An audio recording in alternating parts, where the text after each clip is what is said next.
Hey guys, what is up? Back with another video on the Camaro series. Today we're going to be talking about these blinker housings right here. These are my new blinker housings that I'll be installing on my third gen Camaro. And it's going to take it looking from, kind of old. The blinker housings looking kind of old and classic and got an incandescent bulb in there. Looking still pretty cool, but turn them into this. Anyway, they look really, really sleek and really, really modern, and it looks pretty dang awesome. Now these are from Starbuck Innovative Designs, and these cost $300 and something. It's expensive, right? These are 3D printed out of I'm not sure what kind of plastic or how to describe whatever plastic it is. And as you're looking at it right here, you might see there's a hole back there, and that's where the Innovative Designs comes into Starbuck Innovative Designs, and that is because right here is a hole which is a duct for the air coming in from here. So as you're driving down the street, air's coming in through here and ducting out through the back. Well, where does that air go? Look, I don't know. How am I supposed to know? No, this is originally designed and intended. You buy there's an additional package you can add on, and it's for brake ducts. Right, so what you would do is they include some of this hose. This is All-Star Performance brake duct hose. I'm not sure how much the add-on package is for that, but the purpose of it is you would route the air that's coming in through a brake duct hose, and then this is the final piece right here. You would mount this inside your wheel well with these two self-tapping screws, and then this air cools your brakes. So it's for like autocrossing or racing or something like that. I'm not an autocrosser, nor am I a racer. But if you remember last video on the third gen Camaro, I did the open air air cleaner, right? The open air element, right? And the conundrum with open air is, yes, you're getting more air into your intake, but it's hotter air. So what I'm gonna do is I went and found the actual brake line, the brake ducting. This is, again, All-Star Performance 42151. It's a 3-inch brake duct hose. I went and found the actual hosing, and what I'm gonna do is, and I saw this on Tony the Technician's channel. If you watch third gen Camaro stuff, look at his stuff. He has a bunch of like pretty cool stuff about third gen Camaros, right? Tony the Technician. In his video, he routed these, the duct into his engine bay and then blew them out with this. And so that is my thinking there. What I will do is I will take and then route these in to where these are kind of pointed up at my intake. And that should, in theory, well, factually, it will give me colder air into the engine bay, which is an easy added 25,000 horsepower gain, taking an additional half second off of my quarter mile. Just kidding, I don't know. But it would be beneficial to have cooler air inside the cabin, and that is one of the main reasons I bought these. Now, I did not get these for free. I tried to get these for free, but he said no, but he did give me them discounted. I think I paid 2/3 of the price for them, whatever that may be, I don't remember. But it was still pretty expensive for blinker housings. But they look really cool, and I'm gonna show you how to install them. Mine are the smoked, and they're amber only. This lens up here is smoked, and there's an amber LED strip in there, and then the inside comes out as a little pigtail. You plug that into the end of this thing and blah, blah, blah, blah, blah, and then it comes out this end and it plugs straight into your 9560, whatever bulb that is, the 9025, something, 9000 something series number bulb.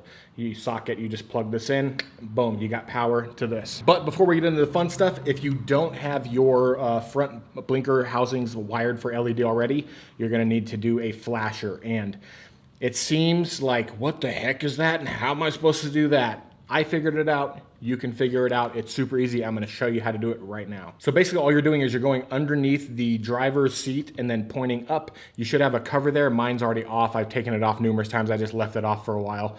But there's a cover in there. You can take it off. But underneath is your fuse block. And then right next to that is a cylinder looking thing, which looks a lot like the shape of this thing right here. And I'll link one of these down below if you need one of these. So all you got to do is pop that sucker out.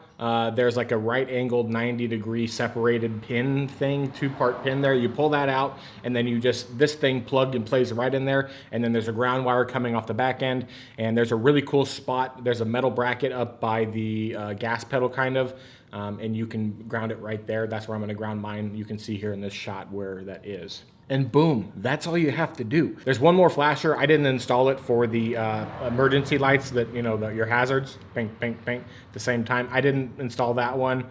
My car is a Camaro, it's a Chevy. So statistically, it'll never break down. So I really won't need the hazards. I don't know why they even put them in the old Chevys, honestly. Anyway, I'm gonna show you these things, how they work underneath the car there. If you don't know how to pull your stock blinker housing out, it's just two 10mm bolts on the back. You just reach under your front bumper, get along in a short 10mm socket. You can get one, and then the other one works better with a short. But yeah. All right, so once you get your stock fixture out, your pigtail's gonna hang here. You're gonna take this, and you wanna make sure there's two ways you can plug it in. There's a high side and a low side on these points right here on the end. You'll know if it's right if you can push it in all the way and it rotates. See right here, it's not rotating. So I need to rotate it 180, put it in that way, and then it pushes in, and then it rotates to the right, so it locks in. And then just from here, you're plugging this little clip into this little clip this way. No, it's this way. Boom, and you got a connection. Then you're gonna wanna install your new Starbuck design one into the slot. And then instead of having 10mm, using a 10mm socket, you're gonna use an Allen wrench. I'm not sure which size that is. Let me see. KIL A270 on the bolt. I don't know what that means. I'll get the right Allen wrench and install this. But this should install just like the other screws. And then this wire is gonna come through underneath. And then this is going to plug into that this way.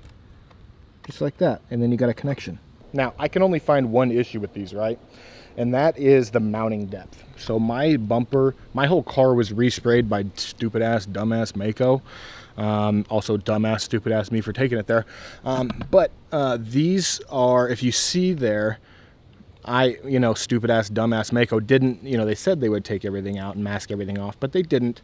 So there's a line here where this is the original housing. It sticks out a little bit further out, right? So this one sinks in a little bit more into the bumper than the stock original ones. So that's something to keep in mind. So if your bumper's been resprayed, you're gonna see that, but that's easily fixable by just going to Home Depot and getting some nylon spacers that go around the nut on the inside there. So not super hard to do. So yeah, not a big deal, not super hard to fix. All right, so I got the blinker housings installed, and my plan was to route the brake ducting up into here and direct it at the flow at the air cooler here. But I don't think I'm gonna have enough room until I'm gonna be doing a swap from the 305 TBI to the 350 TPI. I got everything ready for it. I just gotta do it. But that'll be coming pretty soon on the channel. And once I do that, then I will install that part. But the thing is, without taking all like the evap emission stuff out over here or the AC out, it's gonna be hard. But once all that stuff is gone, once I do the swap to the TPI, all the evap stuff will be gone, so I can route up. And so this is the end piece right here that you would put. So I could put this somewhere along here, so I could just route the airflow into here pretty easily. And that'll make a huge difference under the hood as far as air temperature. So for now, it's just the LED housings without the functionality of the air going in. But here pretty soon, I'll be doing a whole really detailed video on removing your 305 TBI motor and putting a 350 TPI in, all that's necessary to do it. I haven't seen anybody do a full detailed video on how to do that. And I think it would be a pretty common engine swap. At least that's what I want to do to this. Keep it kind of period correct while upgrading the motor. So soon, and very soon, I will be able to utilize the full function of these and get colder air into the engine bay. But for now, that's just going to be the really, really cool looking front blinker houses. And I mean, come on. They look freaking cool. Am I right? I don't know how to, they look freaking awesome. The only thing I have to do is get some spacers for the front to bring the depth out just a little bit. But other than that, they're perfect. I love them. They're great. But anyways, guys, that's the end of the video. If you have any questions, throw them down in the comments. If you're into third gen Camaros, I got a whole playlist on this car. You can subscribe to the channel so you can keep up to date if you would like. That's up to you. And hit the thumbs up if the video helped you out. And anyways, guys, thanks for watching. Have a great day. Bye.